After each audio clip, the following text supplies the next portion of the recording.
Hello, I'm Heidi Howe and welcome to Folding Frenzy. I'm really excited about this video because this is one of our most popular lessons that we do all year. I usually do this at the end of the year with multiple grades because it's not messy and it's something that everyone can do at their own pace while I'm packing up the room. Also, the result is not something to hang on the wall, but something they can play with on their way out the door. This Folding Frenzy presentation includes 6 projects. I actually have 2 more that I sometimes use. They're not included in this overview, but I am going to make individual demonstration videos for them. So you can do those as well or do them as independent projects. The main objective of this lesson, and we do it for 2 weeks, is to turn two-dimensional paper into three-dimensional objects. So we talk about how a lot of the art that we make, we're just making it on the surface of this one piece of paper. But you can take that same paper, fold it, roll it, cut it, and turn it into all sorts of interesting, useful objects that then can be the base for something else. Of course, this is a lot of fun. That's the main reason we do it. But as a tab teacher, I'm also emphasizing how are things made. I want them to see and figure out how things are constructed. And then once they see how an element is made, how can they put these things together to make something else? Tab teachers can use this as a paper sculpture boot camp, and some of the other bonus projects that I'm going to put up later will also be useful for that. In the short term, we're looking at making fun things right now, but in the long term, I'm really looking for them to build skills for future 3D art projects. I also really want them to figure things out themselves. That's why I have 6 tables going at once. I provide a little bit of assistance, a little bit of demos, but I really put the emphasis on them working together, teaching each other, and sharing what they've figured out. Of course, an underlying element of all teaching for artistic behavior is developing life skills. Even if they don't pursue these things in an artistic way, knowing how things work, how things are put together, and figuring out how you can make things and fix things is a lifelong skill. Before we start with the stations, I give them a little talk about paper folding around the world, how different people in different parts of the world have used this same material in different ways to make both art and functional objects. I also focus on artists who have used these same techniques and really extended the paper folding into more complex works of art. I actually have a great YouTube playlist that I just keep running on silent in the class, so anyone who's not engaged with paper making can then be looking at the video and getting inspiration. But I actually didn't even play the video this year because they were so engaged. Nobody ever looks up at the video screen, so I have it there for inspiration, and also include some things of how they have used paper folding in the sciences, but that's just sort of bonus content.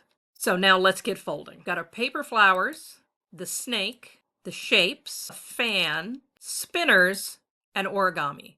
I have individual how-to demonstration videos on all of these except origami because there's so much origami folding out there you don't need me. First, the flower. The flower can be done with different finishes. The one on the left here doesn't have any trimming on it. The one on the right, I put a round trim on it. Again, I demonstrate that in the demo video. You want to start with 5 layers, 5 pieces of tissue paper, and do the fan fold all the way up. A fan fold should look like a zigzag. Make sure they don't roll it. This can be secured in the middle by a pipe cleaner or a string or a ribbon. I think the pipe cleaner is easiest for them.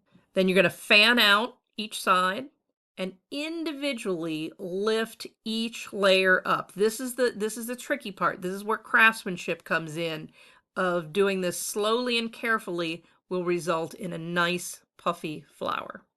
Number 2, the paper snake. Start this one in 2nd grade. So in 2nd grade, everybody is working on the same thing, and I'm really going around helping one person at a time. And of course, they're helping each other. They like to make them really long. They have competitions to see if they can make them longer than themselves or stretch across the room. Then when we get to 3rd, 4th, and 5th grade, they already know how to do this. They start with this, and when they're ready to expand, they move on to the other things. This is really easy. I like to use 1-inch wide strips as long as you've got. The longest construction paper you've got is going to be the best. You can do it with shorter pieces, but then you just have to keep gluing on more for more length. You start at a right angle, and you flip it all the way over and fold it down. So in this case, you would start from the bottom and go yellow, green, yellow, green, yellow, green. And if it is working correctly, it's going to look like a zigzag. Again, you got to be careful not to roll it. More details of this on the individual video I made. And then when you get to the end, you can either finish it off or you can just glue some more on. And you can make these really long, and they've got a really great tactile motion. They're very fun to play with. Origami. Now, I won't go too much into origami because I'm not good at it. I don't particularly like it, and there's a lot of other information. The two things I will say is you do want to have origami paper because it's nice and thin. Technically, it would work cutting construction paper into squares, but origami paper is not expensive and it's going to work much better.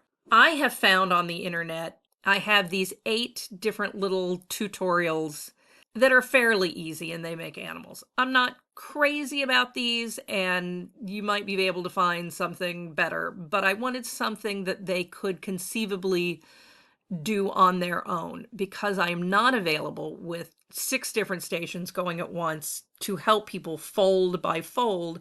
I really encourage them to look at the directions and figure it out together. And if you are good at origami, help other people.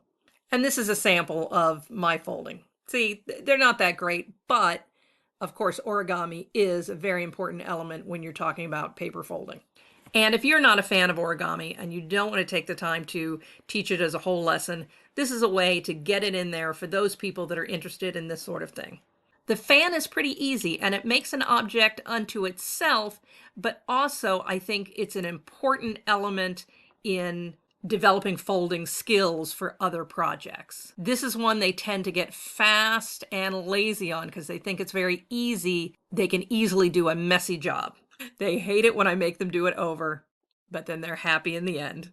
You need a nice long strip of paper. I love this foil-coated paper. You're going to do the fan fold, back and forth, back and forth. If it's working correctly, it's going to look like a zigzag. You want to get those folds as even as possible. This is one reason that I do this same project across multiple grades year after year, so that students have time to develop their skills. Someone who is a quick and messy folder in 3rd grade, by the time they come back to it in 5th grade, is going to remember how it went before and take their time and make a much nicer end product. I like to finish the ends with some colored tape, add some ribbons, and it makes a nice finished product. Now, the fan could be a standalone lesson if you decorate the paper before you fold it. So you could do markers or a watercolor painting or some sort of artwork on the fan before you fold it and make that a project unto itself. The spinners, oh man, they love the spinners. It's a little complicated to make, so you have to spend a little more time going step by step. But if you teach a few people the first time, you can encourage them to teach the others. There are a number of videos out there on how to make this. I've made one. You can watch my demo. And what I do for the students is I make a couple of these cheat sheets that sort of walk them through the steps. It only takes a single sheet of copy paper, but I think if you're using just one color, it's harder to see what you're doing, so I prefer to use 2 colors. You definitely want to use a copy paper weight so that you can fold it easily. So if you have colored copy paper, that's a good way to go. I also use some thinner scrapbook paper for the one that's polka dot and plaid here. Cardstock is going to be too heavy. Definitely use the lighter paper. And then the one that's colored, I just use copy paper. This is another idea you can use, which is to just do it with a solid color, but then take markers to decorate it. And that can create really cool optical effects when you spin it. The 3D shapes are a little challenging for the younger ones. They get better at it when they get older. First, they need to cut and fold and tape so that they can create the 3D forms. Now, this is challenging because this is where our craftsmanship really comes in. They want to go fast and messy, but these will not work if they don't cut exactly on the lines and fold exactly on the lines. So many times they come to me and they say, this isn't working. And I'm like, well, because you didn't cut along. Oh, but I did. Or, well, you don't have all your folds folded. Well, I did. Well, what about this one? So this one is for the more fastidious students. And they can get frustrated at first, but if they carry through, they're going to have some really cool forms that can serve as boxes, or they can make something else. They can color these if they want, but you need to do that before you do the folding. So there are different shapes, and I got all these different shapes just off the internet, and if you watch the individual video, you'll see a little more detail on this. But they all follow these basic steps. You've got to print out. I recommend cardstock. It's going to be easier for folding. It's going to be more heavy duty. You have to cut it out along the lines. That includes all the little notches. Then you're going to pre-fold everything. All the lines have to be folded before you try to tape anything up. You can't fold as you go. You can sort of see once everything is folded, you can sort of see how it's going to go together. You could use glue stick on those little tabs, but I think Scotch tape is a lot better. The dispensing of Scotch tape is a whole lesson in itself because, the kids really need to work on tearing small pieces and tearing sideways so that they're not getting great lengths of tape. But learning how to use tape from a tape dispenser is, of course, a very useful lesson, and here's a great time to practice it. And then they're just going to tape up each seam. I like to work with the student when they get to this point, and I will hold it and talk them through putting each join together. And then once they have the satisfaction of seeing how it works, then they try it on their own, and I encourage them to hold them for other people. So I do this for 2 weeks so people don't feel like they need to run through every station on the first day. Some people just really focus on one thing. Some people like to go to every station.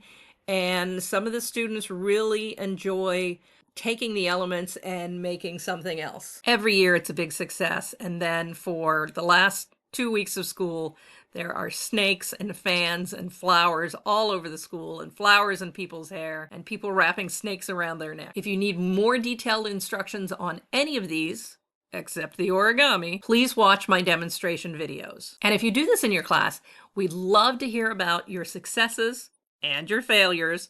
Be sure to add pictures. Sharing our resources only makes us all better teachers, and that's better for the students. I'm in a lot of the Facebook groups for teachers, and you can also find me on Facebook as Heidi Wineland, Artist and Teacher. I'm posting my entire curriculum and more on my YouTube channel, Heidi How. So if you would like to see it all, like, subscribe, or just interact in any way, that's going to make future videos pop up in your feed. I'm Heidi How, and this has been Folding Frenzy.